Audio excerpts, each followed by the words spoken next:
சமீபத்தில் அமைதியா பிரச்சாரம் பண்ணிட்டு இருந்தோம்.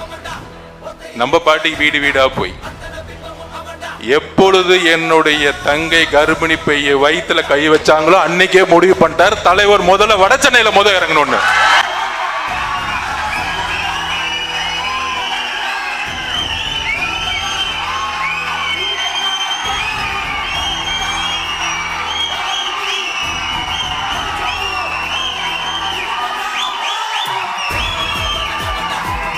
எங்க தலைவருக்கு சும்மா அந்த அறிக்கை விடுறது, இந்த ட்விட்டு போடுறது, திடீர்னு ரோட்ல ஒரு போர்டை பிடிச்சிக்கிட்டு இந்த போராட்டம்னு சொல்லிட்டு செட்டிங் பண்றதுலாம் பிடிக்காது.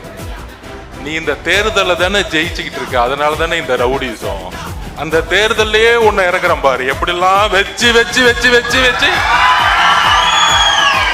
மக்களை ஓட்டு போட வச்சு, தப்பா நினைச்சுக்காதீங்க, மக்களை ஓட்டு போட வச்சு உங்களுக்கெல்லாம் ரிட்டையர்மெண்ட் கொடுத்து உங்களுக்கெல்லாம் எந்த ஜெயில் வாழ்க்கையை பார்க்க வைக்கணுமோ அங்கேயே உங்களை நிரந்தரமா அனுப்புறதுக்கு முடிவு எடுத்துட்டார்.